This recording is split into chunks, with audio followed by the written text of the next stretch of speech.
Šaip Kamberi, je li tako? Pošto njegova poslanička grupa ima najmanji broj poslanika, ima 6, Šaip Kamberi ima prvo reč. Izvolite. Hvala. Poštovani građani, dame i gospodo narodni poslanici, Mirdita, dobar dan.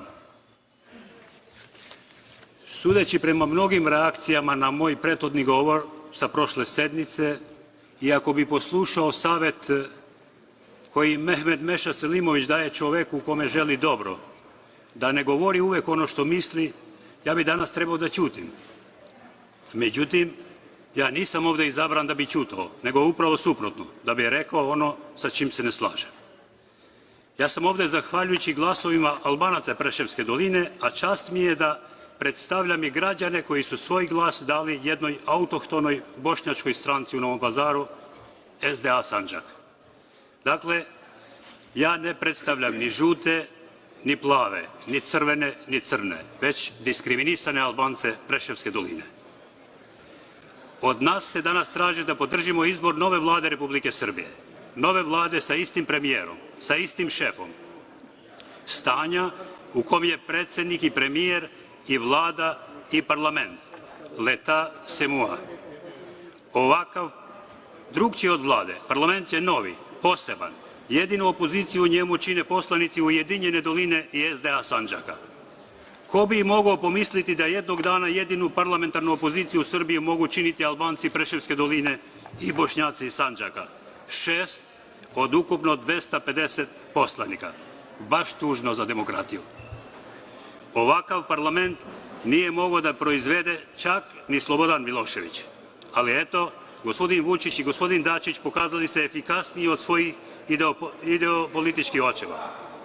Ova koalicija, sastavljena od takozvanog desnog i levog centra, proizvela je, kao nikad do sada u pluralističkoj Srbiji, totalitarnu vlast. Naravno, preko izbornog procesa, kao i svi moderni totalitarizmi i autoritarizmi. Jedina istina parole Srbija kao Evropa jeste Srbija kao Belorusija, iako u Minsku opozicije barem ima na ulicama. Ali naravno, kako godine prolaze, retuširani radikali se brinu za svoj imidž. Ko bi najbolje predstavljao njihov proevropski imidž nego predsednik vlade žena, liberal, školovana na zapadnim univerzitetima i poreklom iz civilnog društva.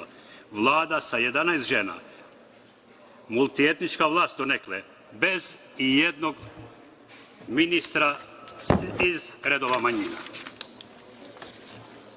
I šlag na torti sada i Ministarstvo za ljudska i manjinska prava i društveni dijalog. Kako lepo izgleda. Perfektan scenario. Dobrodošli u raju stabilnosti i progresa. Srbija mirotvornija od Švedske i Nemačke sa neonacističkim pretnjama ili Španije sa svojim separatistima. Nema više fotografija sa planina oko bombardovnog Sarajeva. Nema više govora 100 muslimana za jednog Srbina. Od ministra informacija i šefa propagandi Miloševićevog režima vidimo i po kancelarijama u Vašingtonu i Briselu za potpisivanje sporazuma i sa čelnicima bivše UČK. Poneka fotka sa drugarom Čedom Jovanovićem, poneki verbalni dueli sa Vojislavom Šešeljem, koji se maestralno koristi za prikazivanje prividne pretnje da postoji i gora opcija od nas. Jučerašnji piromani su transformisani u današnji vatrogasce, obučeni odelom demokratskih reformatora. Zašto da ne? Kada opozicija u Beogradu svakim danom pokazuje nesposobnost da proizvede realni diskontinuitet sa bivšim režimom. Danas Srbija ima vlast koja je navodno garant regionalne stabilnosti i mira, sa modernim političkim diskursem, kako se kaže, mažena od svetskih centara moći, kojima je draža stabilokratija nego li demokratija. Srbija cveta. S jedne strane sastanci i zabave sa Donaldom Trumpom, Angelom Merkel, Emanuelom Makronom, Redžepom Tajipom Erdoganom, Vladimirom Putinom, Bakirom Izetbegovićem, Andrejem Plenkovićem, Milem Đukanovićem, Josipom Borelom, pa i sa Hašimom Tačijem i Edi Ramom. S druge strane, deep state i capture state. Svakodnevni jezik mržnje i seksizam, linčovanje i ocrnjivanje pretnje opoziciji i manjinama. Ksenofobija cveta. Šiptari, Turci, Ustaše, NATO zločinci je svakodnevni žargon sistematske propagandističke mašinerije. U takvom psihološkom ratu, ko bi bio bolji za zadatak ministra policije nego bivši portparol Mire Marković, takozvani ratni huškač 90-ih, koji u ratu izbegava odsluženje vojnog roka. Levičarski radikal crne košulje, pseudo-čegevarista koji se diči uvredama koje upućuje manjinama, čime na najbolji način potvrđuje onu Filip Davidovu da je primitivizam zarazan. Ja bih vas zamolio, gospodine poslaniče, da bez obzira što pripadate opozicijonoj poslaničkoj grupi, da vodite računa o rečniku, uvredama i ostalim. Samo citiram. Ja bih vas zamolio da upotrebljavate izraze koji priliče Narodnoj skupštini Republike Srbije. Ne želim da uopšte ulazim u raspravu o tome da li su i da polemišem a mogao bih, da li je nešto tačno ili nije tačno. Ja vas samo upozoravam da primenjujete izraze i koristite rečnik koji je primeren Narodnoj skupštini Republike Srbije. Da ne bih morao da preduzimam mere, a nisam imao uopšte nameru da bilo kakve mere preduzimam na ovakav način, nemojte me provocirati. Hoćete mi računati ovo moje vreme? Naravno da ću vam vratiti vreme. U kakvo ste političko, socijalno, ekonomsko, kulturno, zdravstveno i obrazovno stanje doveli Srbiju samozvane patriote? Srbiju Dimitrija Tucovića, Danila Kiša, Bogdana Bogdanovića, Ivana Đurića, Borke Pavićevića. Verovatno se i oni prevrću u grobu. Ali i ova autokratija i kakokracija ima svoj vek trajanja. Neće pomoći ni taktika geopolitičkog balansa kao smešna kopija Titove Jugoslavije. Dovoljno je gledati sliku predsjednika Vučića u ovalnoj sobi Bele kuće od 4. septembra da bi se shvatila realnost. Bez ulaska u analize preuzetih obaveza onoga koji se 1999. zakleo da nikada neće amnestirati Amerikance za NATO bombardovanje. Poštovane kolege, svestan sam da me slušate sa predrasudama i subjektivizmom zbog mog identiteta. Da, istina je. Ja sam Šaip Kamberi, Albanac iz Velikog Trnovca, opština Bujanovac. Predsednik sam Partije za demokratsko delovanje koja se od 90-ih institucionalno zalaže za prava Albanaca. Kao što je istina da imam pasoš Republike Srbije i plaćam poreze ovoj državi. Ali u današnjoj Srbiji više nema značenje državljanstvo i građanstvo, mada ni poznavanje srpskog jezika ako si drugačiji. A tamo gde državljanstvo i građanstvo nemaju značenje, kako očekivati slobodu i jednakost? Današnja Srbija je pre svega problematična za same Srbe.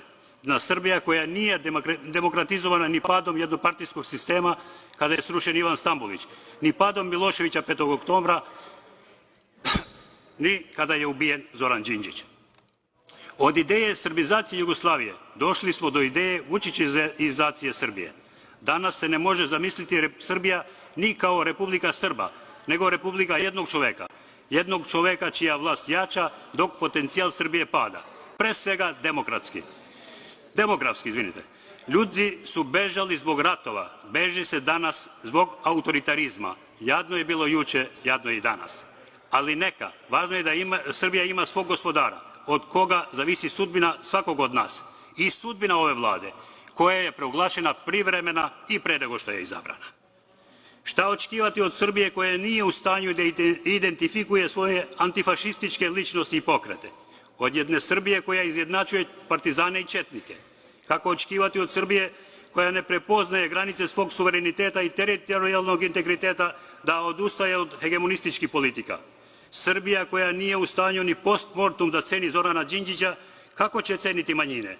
Od Srbije koja nema volju da razjasni ubistvo Slavka Ćuruvije, kako očekivati da razjasni ubistvo braće Bitići?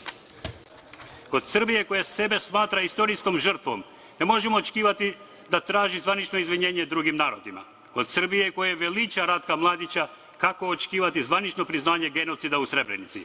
Od Srbije koje štiti Ljubišu Dikovića i Božidara Delića, nećemo očekivati priznanje ratnih zločina nad civilima u Rečku, Meju, Korenici i Ćišku. Kažete da se danas bira jedna progresivna vlada, možda najdemokratska u istoriji Srbije. Ako je tako, onda pozivam gospođu Brnabić za jednu zajedničku posetu. Nisam je video na izložbi o ratnim zločinima počinjenim na Kosovu, koja je pre nekoliko dana održana 100 metara odavde. Pozivam gospođu Brnabić da zajedno posetimo Batajnicu, gde se nalaze civilne žrtve za koje i danas ponavljate da su vaši građani. Budite drugačiji od vaših šefova. Izvolite, gospođo Brnabić, pogledajte sami Batajnicu, Perućac, Petrovo Selo i Rudnice. Staro Sajmište i Jasenovac može poslužiti kao inspiracija. Saslušajte prezimena Beriša, Durići, Bogujevci, Jašari, Hoti, Ćauši. Zamislite decu i žene i starce koji su samo zato što su imali drugačija imena i kulturu monstruozno ubijeni, tajno preveženi kamionima 400 km od mesta zločina od strane organizovanih državnih struktura koje su bile dužne da očuvaju njih i njihova dobra.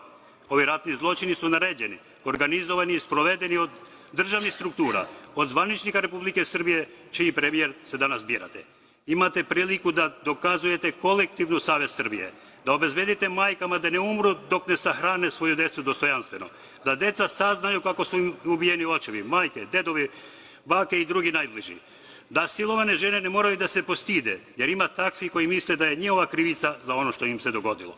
Dužni ste pre svega svom narodu, dokažite smelost i odgovornost, ako ne za Albance, onda za Srbiju za koju kažete da je volite. Nema prosperiteta u odnosima među narodima bez pomirenja. Nema pomirenja, nema mira i budućnosti bez suočavanja sa prošlošću. U nijednom društvu. Što se Albanaca koji žive u Srbiji tiče, dokazali ste tokom prethodnog mandata da niste zainteresovani da integrišete kao ravnopravne građane. Jedina razlika vaše vladavine jesu drugačije metode diskriminacije. Vlada Brnabić 1 nije preduzela ništa da bi realizovala 3 sporazuma koje je Republika Srbija potpisala sa izabranim predstavnicima Albanaca Preševske doline. Niste deblokirali dijalog između vlade i izabranih zvaničnika doline. Niste pokrenuli ni jednu značajnu zakonsku promenu, a kamoli ustavnu, koja poboljšava položaj i prava manjina uopšte, a posebno Albanaca. Preševo, Bujanovac i Medveđa pa i Sandžak predstavljaju tipičan primer diskriminisanog regiona. Raniji metodi diskriminacije su zamenjeni nevidljivim, modernim metodama. Region se nalazi pod legitimisanom vojno-policijskom opsadom, najnižim nivoom predstavljanja u državnim institucijama i obrazloženim nedostatkom investicija. Čuli smo pre neki dan ovde da predsednik Vučić otvara fabrike od Subotice pa do Vranja. Praktično do Vranja, ne Bujanovca i Preševa, Tutina ili Sjenice. I nemojte mi se posle pravdati da u tim opštinama Albanci imaju lokalnu vlast ili Bošnjaci. Jer ovde nije rečeno da te fabrike otvaraju predsednici opština od Subotice do Vranja, već da je otvara predsednik Vučić. Pozivam predsednika Vučića da barem po jednu fabriku otvori i u našim opštinama. Možemo koristiti i statističke podatke. Ovom prilikom vas pozivam, gospođo Brnabić, da vi lično nama poslanicima ovde predstavite etničku strukturu zaposlenih u regionalnoj bolnici u Vranju. Bolnice koja pokriva i Preševo i Bujanovac, ili pak službe za katastar nepokretnosti, ili prostije, naplatne rampe u Bujanovcu. Za početak je i to dovoljno. Poštovani poslanici, manjine, posebno Albanci i Bošnjaci, su možda sa vašeg ugla gledanja i jesu Crnci, Tatari, Alžirci, Ujguri današnje Srbije, ali oni nisu jedini diskriminisani. Stanje građana opština na jugu Srbije najbolje oslikava vaša neoliberalna politika, koja svakim danom produbljuje ne samo etničku podelu, već i socijalnu nejednakost između regiona Srbije. I Goran, i Slavica, i Zoran, i Vesna iz Vranja, Surdulice, Bosilegrada, Trgovišta su podjednako siromašni i bez posla kao Ilir, Teuta, Vjolca, Aljma i Mohamed iz Bujanovca, Tutina, Preševa i Sjenice. Zbog svega toga poslanička grupa Ujedinjena dolina SDA Sandžaka ne može da podrži ovu vladu.